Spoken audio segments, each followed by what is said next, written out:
Today on Georgetown Local-isms, we interview area author Cindy Hedrick about SC Cares and her new book, Love at First Sight.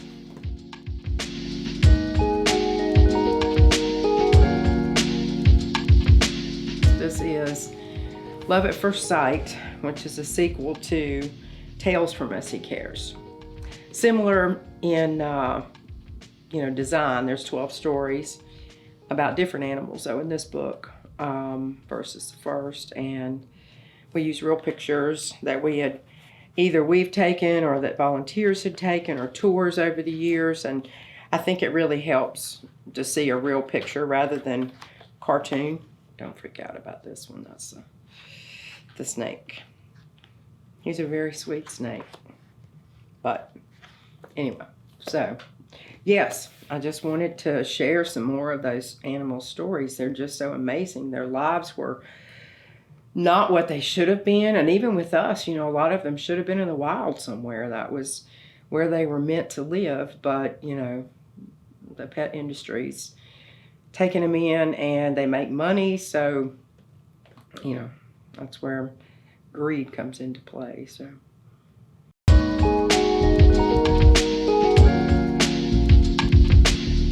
Well, for 13 years, we operated an exotic farm and non-releasable wildlife sanctuary. Meaning, in sanctuary, the true definition means that, the animals come first, basically. They're not adopted out. They're not shuffled around. We had hoped to be there for the rest of our lives with them. As life would have it, that did not turn out, but that was our intent. Because some of the animals, the guinea pigs and rabbits, they're under 10-year lifespan, but then you have parrots, and parrots can be anything from the parakeets or cockatiels all the way up to the macaws. And the macaws' lifespans can be 80 to 100 years.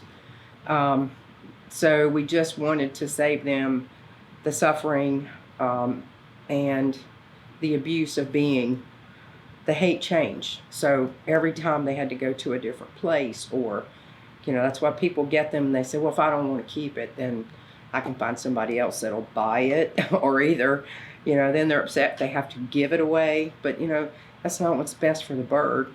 And that's true in a lot of cases for a lot of the animals. I mean, they just, if they're in decent or good situations and they're thriving, then to uproot them from that is just, it's kind of like moving a child from one home place and school and friends to somewhere completely different. And adults, humans seem to adjust a lot better and quicker than animals sometimes. So that's what we were trying to do. There were so many calls that came in through our wildlife hotline that we worked for exotic animals. And that's why we sold everything we had, 2 houses and a couple businesses, and bought the property here in Georgetown and started taking in animals. We'd already taken in 36 when we moved here.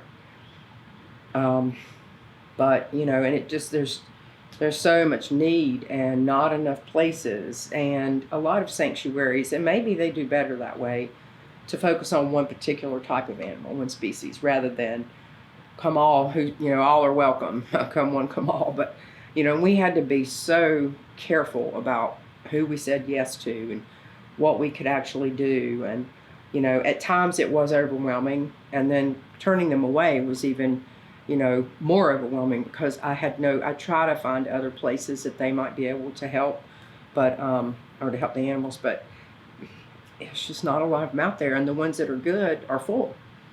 So, and that's kind of how we stayed. Once those first, 3 or 4 or 5 years, we were able to build and take in, because we had nothing there other than this Quonset hut that we built, because we knew we'd need indoor housing for parrots and small mammals and things of that nature. But then, horse calls were coming in, so we had to build fencing and get a barn constructed, and we had wolves, and so they really had to have good fencing and water feature we ended up building with them, or my husband did, and then a den underground, and yeah. So yeah, it was just a lot. So we did as much as we could, as often as we could, but yes, it's just still overwhelming at the number of calls we get.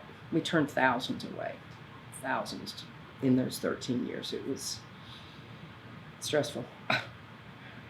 So, but we did good with the ones that we had, and I just always wanted it to be better.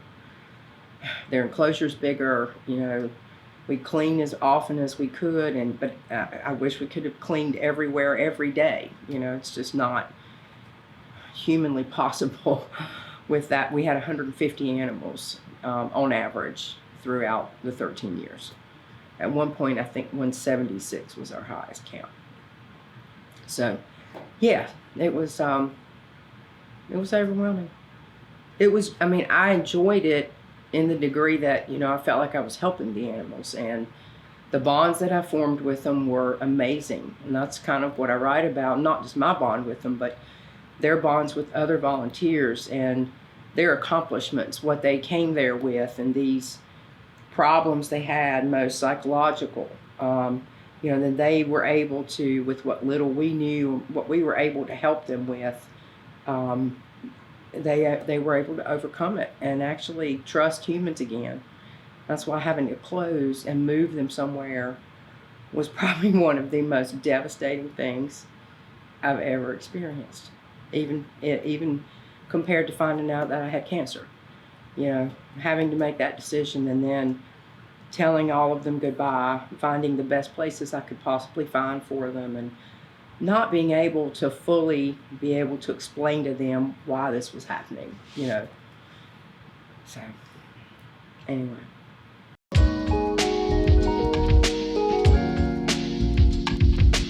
That started, I think we're coming up on 2 years ago. And my husband already had cancer, and it's a, incurable cancer. So knowing that it eventually is likely to come back, that always loomed. And we spent the last 5 years of that 13 under those circumstances. I didn't find out, that I had cancer until after we had closed, but I have to think the universe knew what was coming. And with both of us being under this cloud, it's just, because the animals, it's 24/7 with them. We didn't take days off. We got, I think, maybe 2 short little vacations in 13 years. And there was rarely a day. In fact, I'm over there sick, trying to stay masked if I was sick, so my volunteers weren't, catching anything. And yeah, it was just, it was a lot. And that doesn't include the, trying to find donors and fundraising and, doing tours for people to come out and see the animals. I wanted it to be, and it turned out that it was, but a community effort so that people could feel like they were part of it as well. That people would say, "Oh, they're your babies." And I'd say, "No.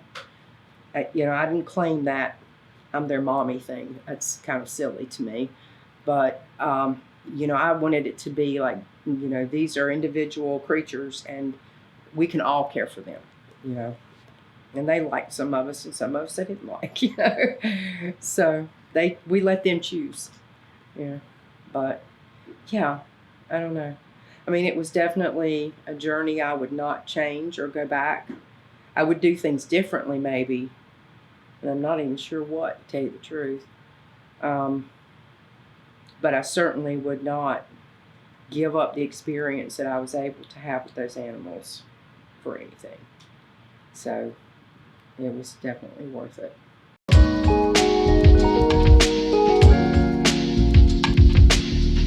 It's technically a middle school age children's book, but a lot of adults have enjoyed it, and I tried to keep the stories aren't that long, so that younger people will hopefully stay engaged with it, And I tried to expose people to new vocabulary in use with the animals.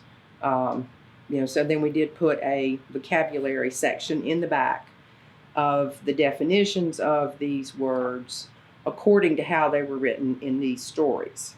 So I mean, you could look up, and look it up in the dictionary, but this is the definition of the way that I wrote the stories. Yeah, I can't even find it. It's in here, I promise. There it is. So it's just a couple pages. But words that you might not commonly, marsupial, predator, preening, things like that. Prehensile,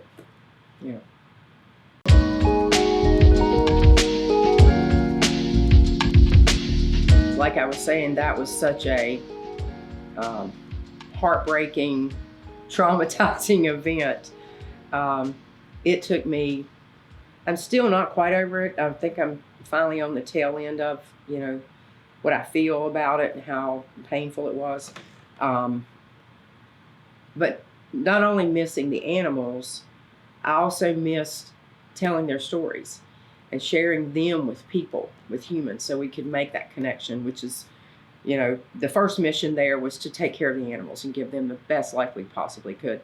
The second mission, though, was to help people realize these are sentient creatures, and I wanted them to be able to take just a moment and pretend they were that animal, to be that animal, feel what they might feel, think, and, what they would want.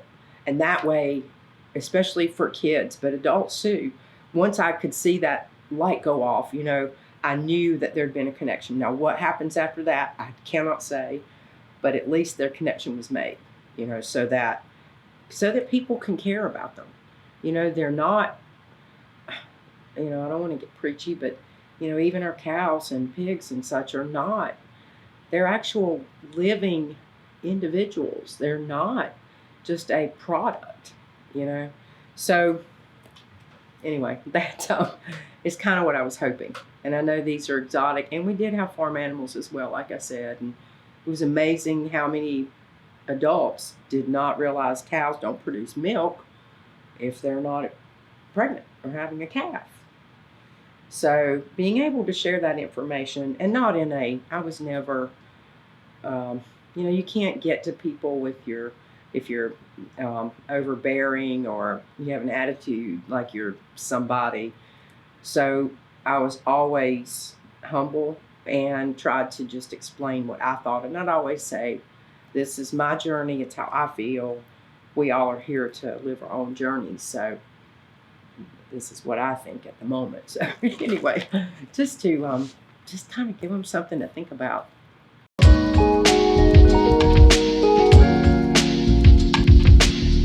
Vegan for almost 20 years now. Yeah, I mean, it was a process, and that happened even before we ever opened SC Cares. It was kind of crazy. So it's funny how when you look back at life, the things that happened, the milestones that occurred, and where you ended up. It's like, okay, well, this was kind of all, I was traveling down this path that I didn't even see, and this is where it led me.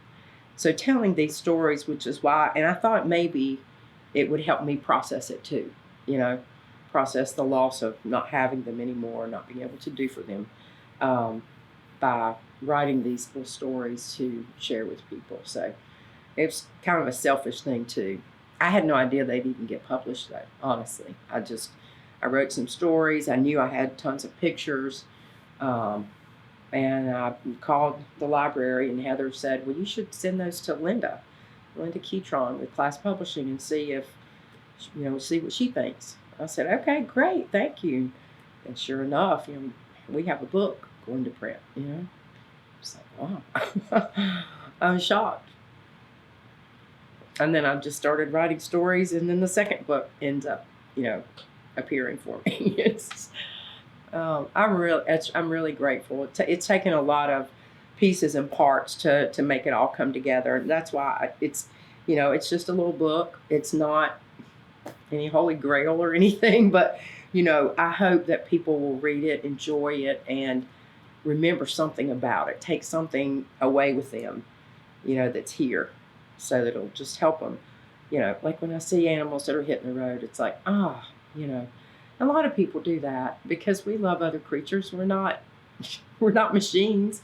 So, but to be able to feel like that, of course our dogs and cats, everyone loves. But to be able to feel like that about all animals, That's the goal.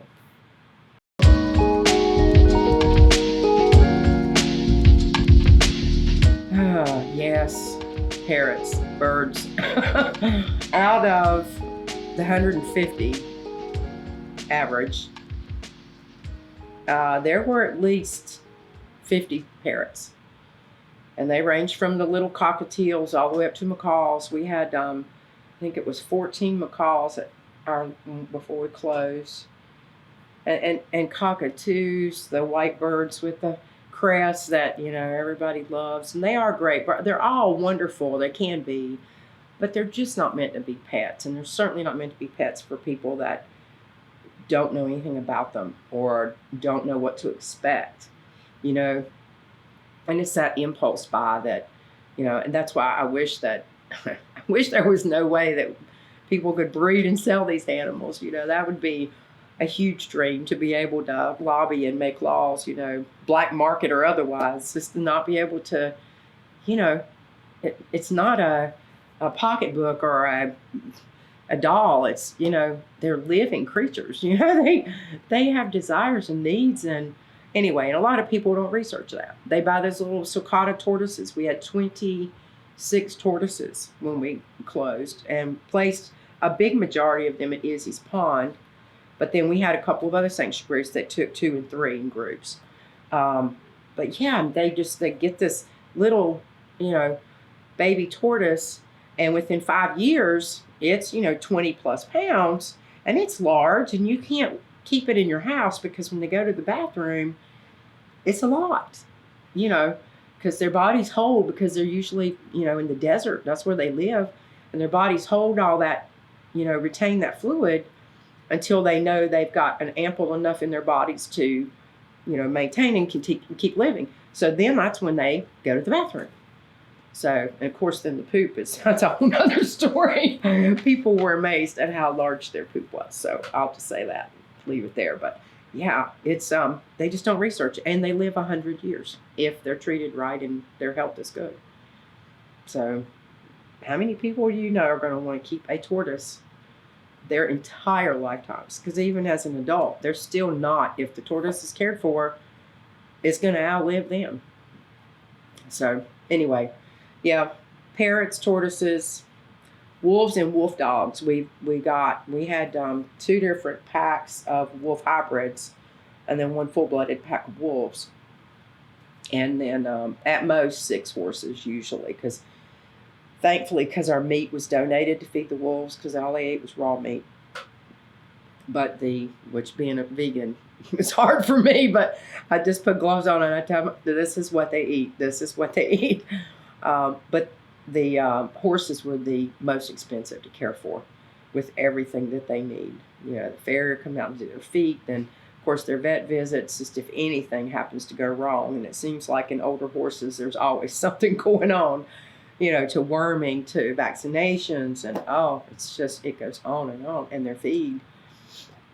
So, because hay and grain, and I mean, it's just, it adds up. We had I can't even tell you now off the top of my head what the bill was, but it was quite large for money that we had to spend each month just to maintain, feeding them. And so, yeah. But, yeah. And we had other, the sugar gliders and rabbits and chinchillas. And there was even a cat that lived in the hut with the birds. And Garfield was his name, and he's in the first book with Snuggles, one of the umbrella cockatoos. They became friends, believe it or not. It was amazing to watch them. But anyway, yeah, we only had a couple cows, and their stories in this book. 2 cows, 1 moo. We had some non-releasable deer. Pigs, that's another one we got a lot of calls for. We had 4, 5, 6, 7 pigs, potbellies, and 1 feral, 2 ferals actually, and the rest were potbellies. But yeah, it's just crazy. 1 llama, his stories in this book. He had berserk llama. He was a crazy llama for real. But anyway, yeah, it was just 26 lab rats at one time that were going to be euthanized because an experiment got canned, and so they were going to just gas all the rats that they'd had for that particular experiment. And it was one of the girls that worked at this lab, and I think she snuck them out. I don't know, but she brought them to us, and they live for their lifespans are very short. I think 3 to 4 years maybe. We may have had them because they were already like a year or so old when we got them, but oh my goodness, the smell. That many rats in one place. It's a lot. But it was worth it. They were sweet. Or, well, they really weren't, but I thought they were sweet, but they wouldn't let you pet them. They would take your finger off. Or try to. So, anyway. Yeah, it was just chickens. Oh, our turkey, Jerry, his story's in the first book. Yeah, it's amazing. It really was. And to have relationships with all those animals it's well worth it. Whatever sacrifices I've made.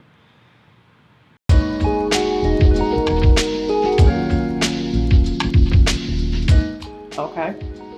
Good questions. Let's see. Has it been out a week, 2 weeks? It's recent being released, so it's within 2 weeks. I think I picked it up 2 weeks ago. And we have them, if people are local, we have them at our sweet shop, Sweeties on Front Street. This and the first one. And then I also have a Facebook page, Cindy Hedrick. And then we still have SC Cares page up on Facebook, just so that I've been trying to help share some of the rescues that took our animals, keep people updated, and try to help them get some donations when things are going on, they need some help. And then I also put book information on there. Yeah, I mean, there is a website under Square where people can go in to purchase the book, but I can't really tell you how to find it, which is awful, I know, but yeah. Anyway, they could email me, zookeepermb@yahoo.com. And just send me an email. I'll find you, or I'll figure out where the book needs to go. And there's PayPal. They can pay through PayPal. They can mail a check. They can have Venmo. And then Square, which is a payment method that I'm not as familiar with. Thankfully, my husband set it up for me, which is great. People are using it, so.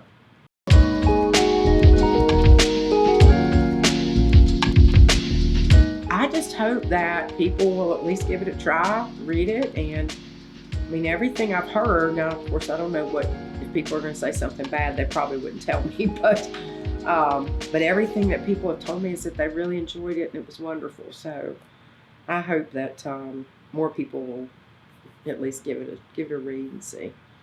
It's a quick book for an adult, but great to share with younger children.